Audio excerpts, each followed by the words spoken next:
D'ici quelques temps pour moi, et peut-être il y a quelques temps pour vous, Apple va présenter iOS 8 OS X 10.10 qui s'appellerait OS X 10.10 Yosemite apparemment, ainsi que l'iPhone 6 et compagnie.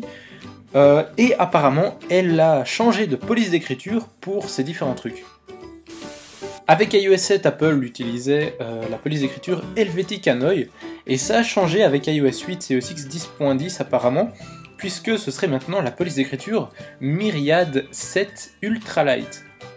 Alors le problème, c'est que cette police d'écriture est une police interne à Apple, ce qui veut dire qu'apparemment elle ne sera pas disponible pour le grand public, à savoir pas disponible pour nous,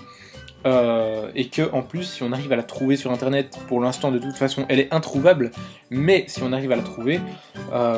elle sera verrouillée, donc impossible de l'utiliser, etc. Donc je sais pas si elle sera disponible, si c'est le cas je vous la mettrai dans le fichier zip de la vidéo, mais apparemment ça va mettre du temps avant qu'elle le soit.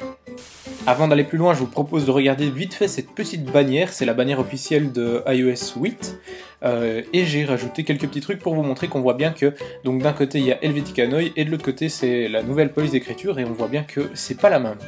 Ceci dit, si vous êtes sur Mac, je sais pas si c'est disponible sur Windows et Linux, il y a une police d'écriture qui est préinstallée, qui est payante normalement, mais donc vous l'avez déjà, et qui s'appelle Avenir Next, et dont la version Ultralight ressemble beaucoup à la police d'écriture Myriad 7 Ultralight, qui est donc utilisée maintenant à la place d'Helvetic Hanoi. Alors cette police d'écriture préinstallée, c'est donc, comme je vous le disais, Avenir Next Ultralight, et donc voilà, j'ai ici écrit OS X 10.10 Yosemite et iOS 8. Alors le Yosemite je l'ai mis, mais on ne sait pas encore trop si c'est vraiment le vrai nom ou pas. Il y a aussi El Capitan dont on parle, enfin on verra bien. Mais de toute façon, voilà, donc vous avez juste à aller dans le livre des polices, et elle se trouve juste ici, et d'ailleurs vous pouvez aller dans n'importe quelle application qui a besoin de texte, et vous allez juste chercher cette police-là, la Avenir Next Ultralight, et vous pourrez donner comme ça un style assez iOS 8 ou OS X 10.10 à une bannière, un logo, un design de site web ou d'application, que sais-je. Donc voilà, c'est très pratique, c'est plutôt sympa. Bon, comme je vous le disais, c'est pas la même, hein, forcément. On voit ici le 8, c'est pas exactement le même, mais ça ressemble vraiment beaucoup, et ça nous permet de rentrer dans l'ambiance. Si toutes les nouveautés d'iOS 8, OS X 10.10, l'iPhone 6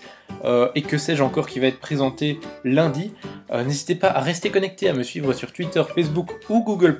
celui de votre choix. De toute façon, je poste toutes les infos sur les trois, donc comme ça vous serez au courant de tout avant tout le monde.